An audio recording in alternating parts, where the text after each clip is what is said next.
Like, it's so fucking good. What is... Oh, yeah, I guess. I don't know why those are, like, appearing as if they're skills. They're not. Okay. Still can't afford a new shoddy, but... we can go sell some of the excess stuff that we've acquired, I think. It's very soul-crushing. Yeah. But I think there's, like... the end of Glory's thing, I think, like, ends really well. Like, when you get back to, the Cruise Bazaar after the fact. I think it's very good. I like it a lot. Okay, let's go talk to Glory. Really quick. Oh, we should talk to Ager, also, since we're back.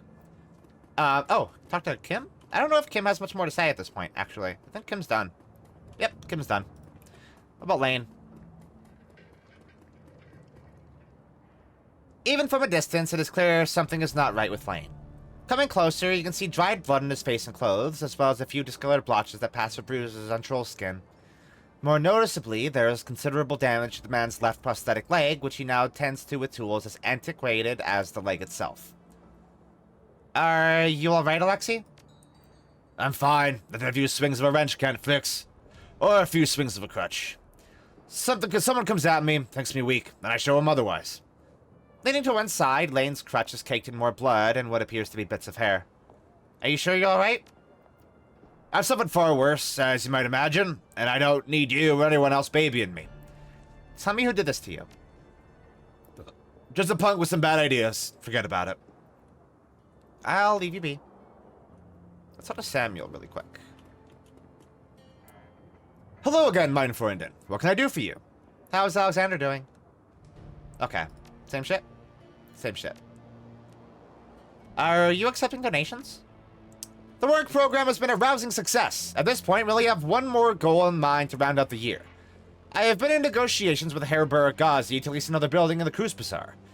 The construction is much more modern and sturdy than our old shelter. Our people would be better protected there. In addition, the extra floor space would open up a host of new options for our organization. One other thing, Novacat. If we reach this goal, I would like to name the building after you.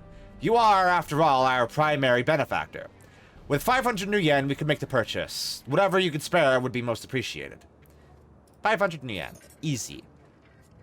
Samuel's eyes widen. This is incredibly generous. Thank you, mein Freund. Nope, not a big deal, Sam. Feel good with it. I don't know what to say, Novacat. With this donation, we have reached our final goal. I will speak with Buragazi immediately and provide him with his down payment. The Novacat Civic Center will stand as a monument to your generosity and care. Thank you once again. You have been a godsend to the poor of the Cruise Bazaar, and I will see to it that they know it. The Novacat Civic Center. That has a nice ring to it.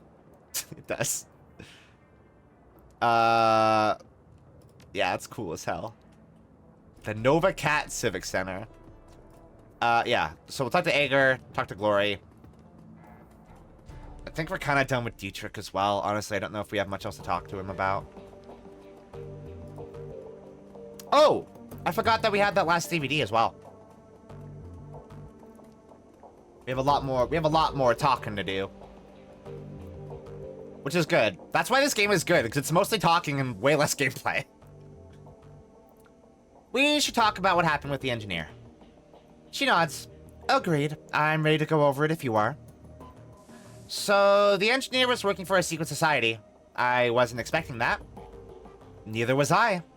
She frowns. Part of me is still having trouble believing it, but it's true. Yuli wasn't lying. I could see it in his eyes. Have you been able to do any digging on Winter Night? No, there isn't much reliable information out there. Whoever these guys are, they're very good at information control. None of my contacts could find anything but rumor and conjecture, and most of that is too crazy to even consider. If I recall correctly, which I probably don't. No, I'm thinking of the thing with Luka Étoile, who's sitting at the cafe right now. Or am I? Does Winter Night work for the devil? I think Winter Night might be a devil cult. I think. How crazy are we talking here? Completely insane. Stories about magical nukes and the end of the world. Fenris shamans, Ragnarok, that kind of thing. She shakes her head. Like I said, nuts.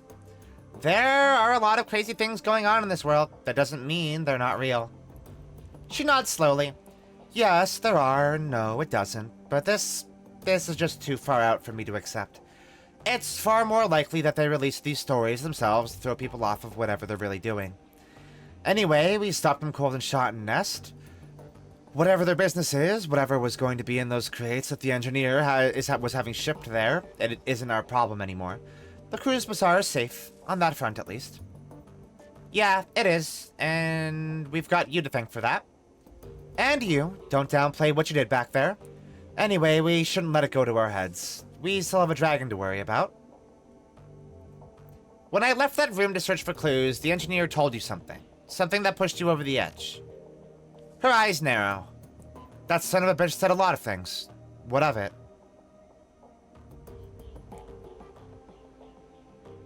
What do you think? I want to know what he told you. With all due respect, that's none of your business, Novacat. Isn't it? You beat the tar out of that man because of what he told you. As your team leader, I need to know why that happened. It takes her a long time to respond. When she does, her voice carries a tone of resignation. You really want to know? Alright, fine. I'll tell you. He told me about a bunch of Polish towns that my unit swept for syndicate activity. He told me how the mob poured back in right after we left, and what they did to the people who'd accepted our help. He told me about the beatings, the rapes, the killing rooms, and the torture, and worse. He relished in describing it, the relentless, hideous barbarism of it all meant to teach some sort of lesson. I think that's the cruelest part of this entire story. Those people, they didn't need a lesson in how terrible life can be. They live with that every day. Yuli seemed to find all of this hilarious. Yeah, I know that he was pushing my buttons on purpose, and yeah, I know that he was trying to make me lose control, but the hell with it. He deserved a good beating. Yuli didn't pull any punches, so I didn't pull any punches. And if you have a problem with that, you can go and get fucked. I love that! Ah! Hey, Brainbuster, what's up? Hey, you've been missing great times over here with totally not dark themes at all. It's been great over here. Cool down, Ager. We're both on the same side here. I know. Sorry. I guess I'm still a little on edge about this, which is exactly what Yuli wanted, of course. She grits her teeth. I just can't help thinking, what if he wasn't playing me? What if those things did happen? If I leave things where they stand, there will always be some hope that he was lying. But if I dig into this and find out he was telling the truth, if I find out that none of what we did meant anything...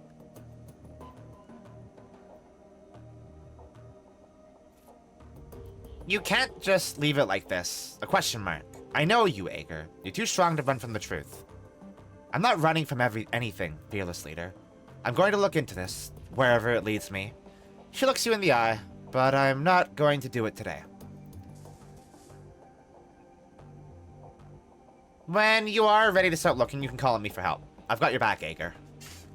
She nods. I know it, and I'm glad. Now, let's change tack. Is there anything else from the run that you'd like to go over? She folds her arms across her chest. If you have any thoughts, I want to hear them. You said that you thought you could reverse engineer that pulse grenade that you pulled from the engineer. Any luck with that? Yeah, actually. It wasn't too difficult to pull the thing apart and see what made it tick. She smiles. Making one of my own was a different story, but I got it in the end. She reaches into her desk and grabs a cylindrical object. Gently, she lifts it up and hands it to you. Meet the newest addition to my arsenal. I call it the Voltaic Grenade. It's based on the same principles as the Russian Pulse Grenade, but with a few tweaks of my own. Nice. You said that these things were designed for crowd control? Originally, yeah. Mine is a lot more bite, though. I bumped up the amperage quite a bit. When the thing goes off, it'll both shut down the nervous system and cook the organs of anyone in its blast radius. Sounds nasty. She nods and tucks the weapon back into her desk. It is. You wouldn't want to be on the wrong end of one of these. For now, I've only managed to make one Voltaic grenade. They aren't the easiest things in the world to manufacture, or the cheapest. She nods thoughtfully. But I should be able to scrounge up enough raw materials to put a new one together between each run. Sounds good to me. Can we talk about something else? Okay, we're good. Alright. Oh, God. Actually, we don't have any more dark stuff to talk to Glory about, now that I think about it. It should be smooth sailing with Glory now. Well, we have our companion mission, I guess. But, you know. Glory favors you with a weak smile, her expression cautious. You're suddenly aware of how very small she is. Hoy, Novacat. I've gotta admit, I've been dreading this. So, now that you know what I've done, what I am, are you here to tell me off? I wouldn't blame you if you were. No, Glory, I'm not here to tell you off. Truth be told, I wanted to check in and see how you were doing. Not great. Struggling. About how you'd expect. We left off in a bad place last time. I've been thinking about your story, and I have a question for you. Yeah? What's that?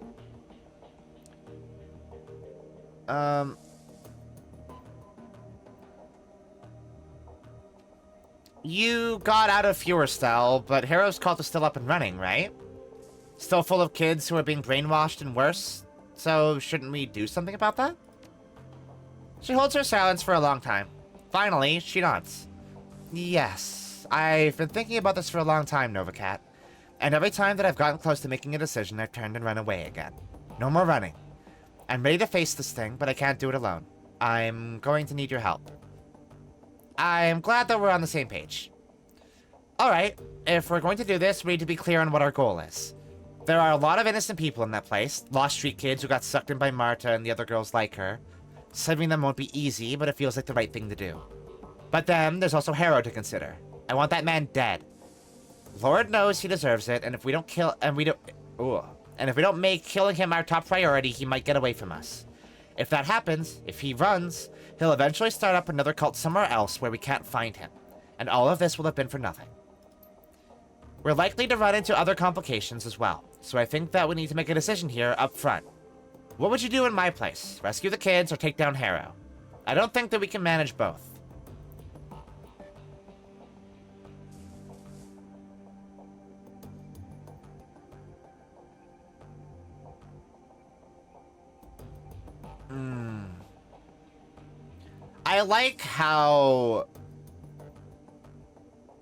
I do like how the first option ends with... This is what I went for initially because, like, yeah, obviously. And I like how it ends. So I think we'll go with that. Freeing the kids should be our top priority. We raid Furestel, round out the runaways, and clear Harrow's influence from their minds. Killing him will have to be secondary. I hate giving Harrow the chance to escape, but you're right. Saving the kids is what's important. She pauses, considering her choice, and a smile flits across her lips. This feels like the path to redemption. This feels right. Glad to hear that we're in agreement. When you're ready to go, meet me at the van. It's a long drive from here to Schonbuk. Whichever path you do also decides what ability she gets, I believe, like with Aegir's. Oh, that makes sense. Yeah, I just think, like, there must be different things. There must be, what am I trying to say? These two choices must affect where Glory goes in the end game. Let's just say that.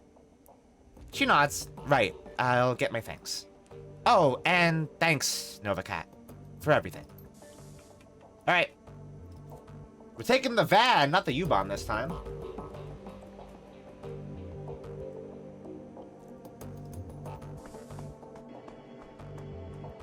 It's been a bit.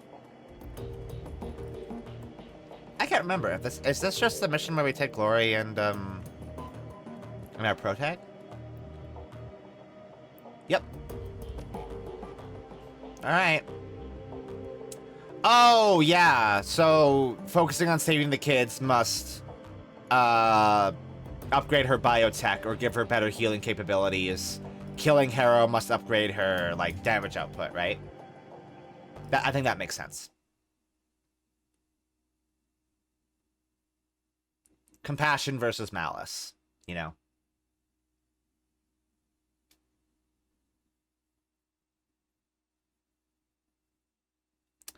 The drive from the Cruise Bazaar to the Schönbrück Forest was a long one. For over 6 hours, you and Glory rode in relative silence, with only the sounds of the road for company.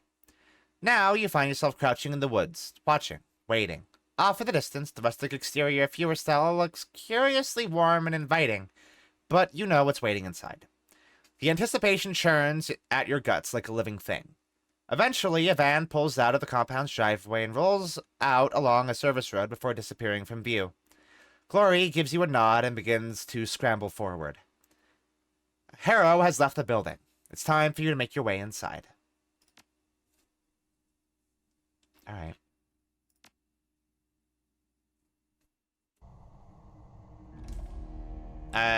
It's gonna be like 4. Yeah. Good to put in dodge, but I should probably upgrade decking at some point. I think 6 might be... Ooh!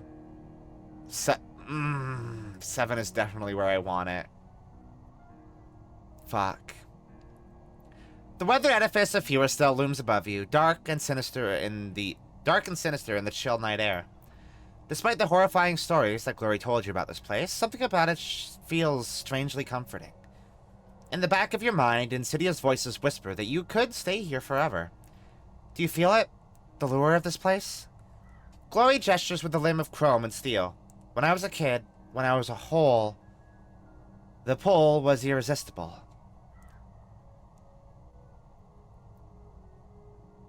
Yeah, I can feel it. It's almost pleasant. It's meant to be. That's how it gets to you. It worms its way inside of you, changes you, and you don't even realize what's happening until it's too late. She looks at you and her eyes are dark. When she speaks again, her voice is quiet but steady. You're going to see some terrible things here, Novacat. Feuerstelle exists to prey on the young, and we're going to have to come face to face with that. Are you sure that you're prepared for this? When you say the young, how young do you mean? I need to know what we're walking into. Teenagers mostly, 16 through 18, though there is the rare exception. That's young enough to make me feel uneasy. She nods. Me too, but we're going to put an end to it one way or another. So I'll ask you again. Are you ready for this? I need an honest answer. I'm as ready as I'm gonna be. She studies your face for a moment longer, then looks away. Good. You want to compare notes? Make sure that we're both on the same page? She nods. We save the street kids and runaways that are living here. We take them away from this place before Harrow can turn them into monsters. We keep them from following in my footsteps. This is your run, Glory. I'm just here to help you see it through. So, what do we do at first?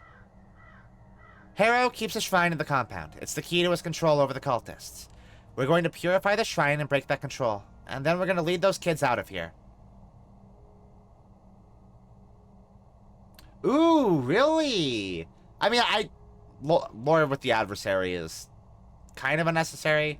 Also, we can look at the wiki after, but like, it's Satan. It's just literally Satan. But yeah, there is some like stuff connected to the adversary. That's interesting in Shadowrun. Tell me about the shrine. It's a lump of rock about as tall as I am, inscribed with runes and encrusted with bone. Its power comes from an entity that Harrow bound into the stone, something very old and very dangerous. A toxic spirit. In many ways, it is the heart of this place. The voices that you can hear whispering in the back of your mind, those are the spirit's voices. It saps the will of anyone who sets foot on these grounds. We can't save those kids until the shrine is dealt with. They'll fight us if we try. I want to hash out a few more details before we head inside. That makes sense. If you have any questions, it'll be best if you ask them now. So how do we purify the spirit? Some sort of ceremony or ritual? Something like that. It'll be easier to just show you. I've got everything we'll need right here. She pats the satchel that hangs from her shoulder. When the time comes, I'll conduct the ritual. But before I can do that, we're going to have to face the spirit on its own terms. And that's going to be dangerous, Novacat. Why attempt to purify the spirit at all? Why not just kill it? That spirit has its fingers in the minds and auras of every kid in this compound. If we kill it, those kids will get hurt. They might even get killed. We can't take that risk. But if we can cleanse the adversary's corruption from it, it might withdraw from their minds willingly. And then we can get them out of here. Exactly. If the shrine controls the people here, then how do you have anything to feel guilty about? Nothing that you did under Harrow was really your fault. Her face flushes red and she breaks eye contact with you. I wish that were true, but it isn't. Back before I ran away, Fewerstell was nothing more than a cult of personality that revolved around Harrow. He didn't need magical help to keep us there. We loved him and we believed in his message. He created the shrine as an insurance policy. And you think that something has changed and that he started abusing the shrine's power? She nods. Yes, and I think that my escape was the cause of that change. I know Harrow. When I ran, I bruised his ego. His charisma and charm had failed him, and my disappearance rubbed his nose in that failure. He wouldn't be willing to chance something like that happening again. Not when he had the means to prevent it. So the cultists here, they're like puppets? The shrine controls them? Not exactly. It's more insidious than that. Think of the shrine's influence as a drug. It lowers your inhibitions, makes you compliant. If you were to stay here for a couple of days, you'd fall in love with this place, and you wouldn't even know why. All of Harrow's bullshit would start to make sense. You'd be happy. In essence, all of the street kids here are addicted to this place. That makes them a threat, yes, but it also makes them victims. Are we good? Alright, let's get going. She nods and the razors flick out of her fingertips. I'm with you. Let's do it. Alright. Keep Glory safe. Of course I will. Obviously I will. Why would I not? She's my fucking wife.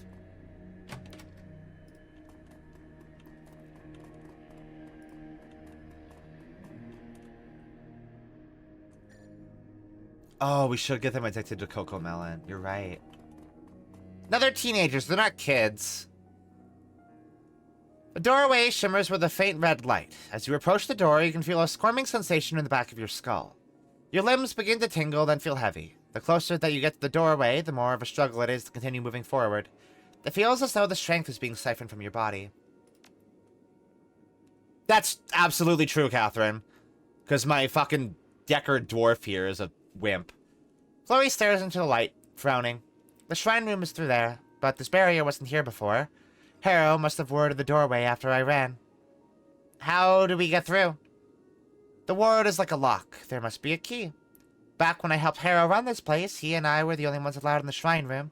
So we look for whoever has taken my place. That's where the key will be. How will we know who that is? It'll be a girl. Harrow would never take a male as a second. He wouldn't want the competition. And her hair will be fire red. It's a sort of insignia of rank within the cult. A girl with red hair. Got it.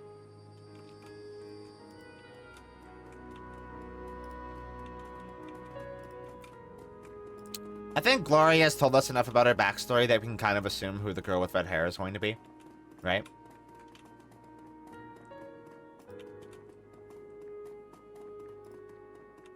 That's not even me knowing. That's me, like, guessing because it's been so long since I fucking played this game. Glory pauses at the side of the van. She traces the side of it with a claw. I remember cruising the back alleys of Tübingen, looking for kids in need of help. The bait girls, Marta and the others like her, would offer them money or food or drugs or sex. Whatever it took to get them into the van. And once they piled in, Harrow and I would be waiting to greet them. I remember so many nights like that. She frowns. I remember how much I used to enjoy it.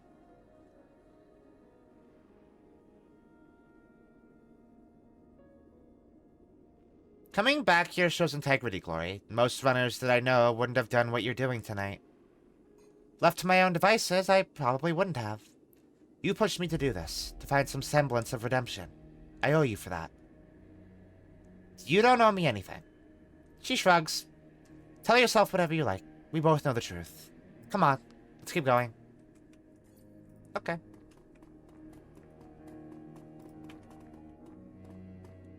I won't argue. This is the Initiate's dormitory. The new arrivals are brought here.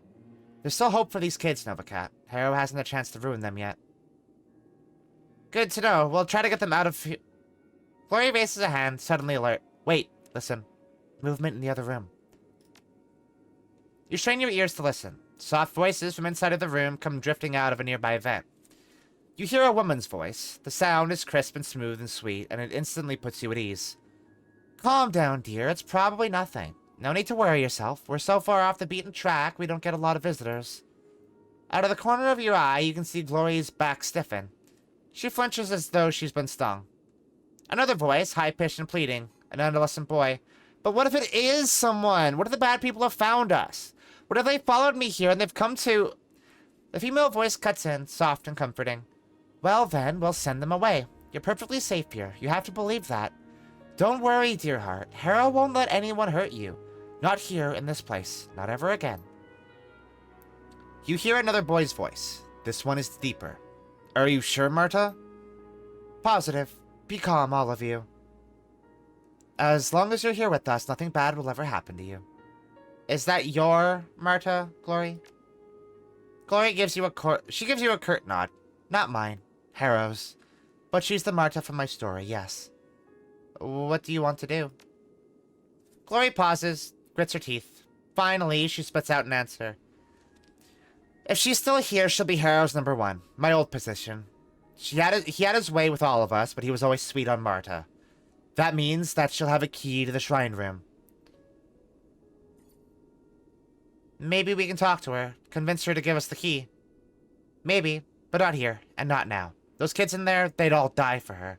They already love her, that's what she does. We can't risk confronting her in that room. If the situation turns ugly, any of those kids will happily eat a bullet for her, and that's not what I came here to do. You're right. We came here to save those kids, not get them killed. We'll wait until Marta leaves and follow her. Glory nods her assent. Marta's voice floats back out through the vent. Hush now, boys, and get some rest. You've got a big day tomorrow. The biggest day of your lives. You get to meet Harrow. I promise you, after you speak with him, you'll see the whole world in a different way. A better way. The adolescent voice trembles out a response. All right, Marta. Have a good night. A lovely musical laugh pours through the vent. You too, dear heart. All of you. You hear the distant sound of a door sliding shut. Glory takes a deep breath, then releases it. The coast is clear. We can handle the initiates. They're just a bunch of scared kids. Without Marta there to egg them on, they won't try anything. No time like the present. Hey, kiddos. What's up? Y'all ever heard of Shadowrunning? It's way cooler than this bullshit. The initiate closest to the door whips his head up to look at you. He takes a stutter step backward in alarm, then opens his mouth to cry for help.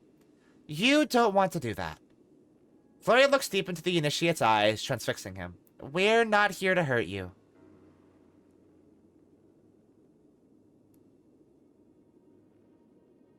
Ah, I really wish I had the street fucking etiquette. God damn it. We're friends of Harrow's. Don't bother calling Marta out here. We're just going in there to have a word with her. The initiate eyes you nervously. His gaze flits to Glory, then falls to her cyber limbs. He swallows. Yeah, okay. He takes a step back. You do that. That worked. Hey, what about you? The initiate by the door is staring at Glory's limbs, her eyes wide. She's a mousy little thing, probably somewhere in the vicinity of 17 years old, with purple contact lenses and a shock of blue hair. She glances up at Glory, blinking. You used to live here, didn't you? I've seen your picture before. Glory's expression remains neutral. Really? I think so. I didn't look at it long. It was in a room I wasn't supposed to be in, but I'm pretty sure that it was you. It probably was. You're right. I did live here a long time ago. I was like you back then, a scared kid brought here by Marta for a chance at a new life. I like Marta. She's so nice. I always feel safe when I'm with her. Most adults aren't like that. They either don't notice you or they do for the wrong reasons. But Marta, she cares about us. There's a long pause, and then the initiate looks to you.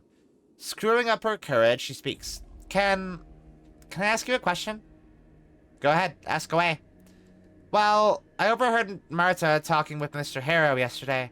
I think they were talking about our meeting with him, the one that Marta was telling us about, where we'll learn to see the world in a different way.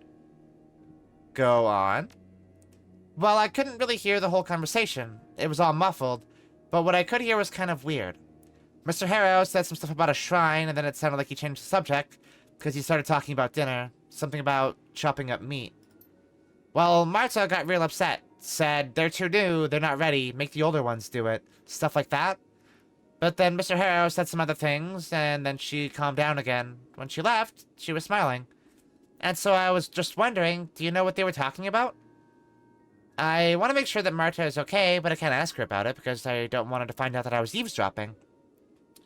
Sorry, I'm new here myself. Glory, do you have any ideas? Could be any number of things. She turns to face the initiate. Her voice is gentle. I wouldn't worry about it, sweetie. We'll make sure that Marta is okay. Alright, but don't tell her that I told you, please? Don't worry, we won't. The girl smiles sheepishly and steps back. As you pass by her on your way to the door, Glory shoots you a sidelong glance.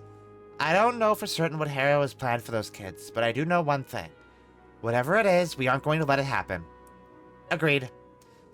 Sounds fucked up and bad. Marta is just on the other side of this door. However this goes, we're going to have to move quickly afterward. If she dies, Harrow will know it, and I don't trust her to keep her mouth shut if she lives. So we take the key to the shrine room, break through the ward, and confront the spirit. Are we clear on that? Oh. We'll have a look at that. Oh, I don't think we'll have the time. Hold on. Hold on. Let's go look. Let's go look at the kitchen. Which I don't know where it is, but... Oh! I will absolutely take that.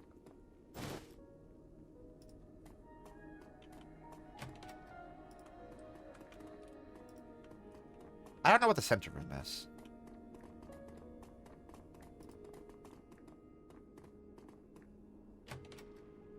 That would be a kitchen. As you open the refrigerator door, a whiff of ammonia sticks in your nostrils. Watery light glints off of the door's polished interior. The fridge is stacked full of large plastic bins, all tightly sealed and neatly labeled. It's hard to tell through the opaque plastic, but they appear to be full of meat. Inspect the containers. You pop the lid off of a container to take a closer look. The first thing that hits you is the smell. The meat in here is beyond rancid. White mold frosts the sides of the bin, and it's all that you can do to keep from gagging. As you rush to put the lid back on, you recognize a familiar shape in the rotten meat. A mangled human hand.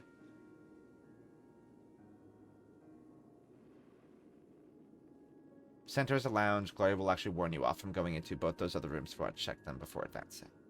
Oh, okay. Is that what I think it is? Glory's voice is flat. Ritual supplies. The adversary prefers them aged. Harrow teaches all of the initiates how to do it, how to harvest the meat, how to store it, how to label it. Nobody likes doing it at first, but you learn. By the end, it doesn't even bother you anymore. I think we just figured out what Harrow is going to make those initiates do tomorrow. She nods grimly. I think that you're right, and that means that things have changed around here over the past few years. How so? That girl back there, she said that she'd only been here for a week. Back when I lived here, Harrow would never have let such a fresh convert prepare a sacrifice. He'd wait until she was in so deep that until she almost felt indebted to him, that she couldn't turn tail and run. It was a rule. You let newcomers get settled for a month, maybe two, before teaching them the more unsavory aspects of cult life. Even then, you'd start them off slow. Their first lessons would use pork or chicken, never human meat. That didn't come until much later. Indoctrinating a new recruit after a week is risky as hell, and he never would have done it when I lived here. Do you think it's the shrine? Could he be using it to brainwash the initiates at an accelerated rate? She nods. That's what I'm thinking. Harrow's getting lazy, letting his captive spirit do the heavy lifting for him. So, what does this mean for us? I'm still working on that, but I don't think that the shrine is just a tool for Harrow anymore. I think that he relies on it. He's using it as a crutch. He cocks her head slightly, a thoughtful expression on her face. I think that he's let himself become dependent on the damn thing.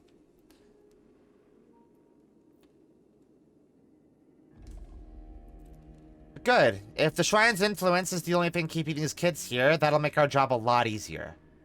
On that, we are agreed. Let's go talk to Marta. I'm sure that we both have a lot to say. Okay.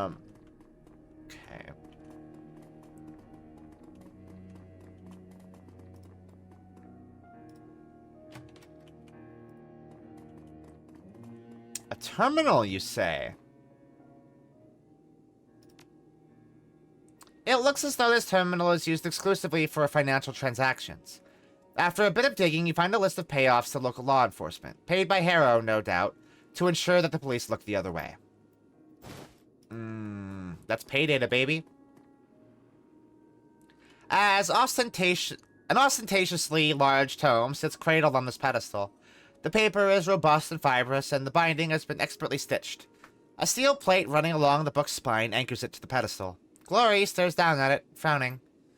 Harrow's manifesto, the handcrafted line of bullshit that he feeds to his initiates. We all ate it up with a smile and came away convinced that he was a genius.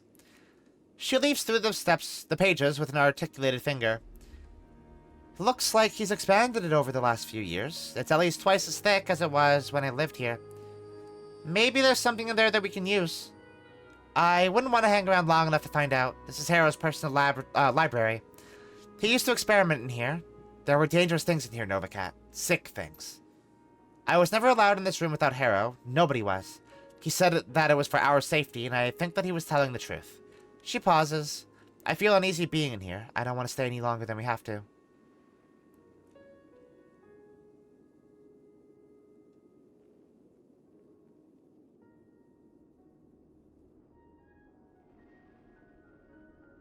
Yeah, let's not fuck with it. I'm gonna take Glory's lead on that. She knows this shit better than I do.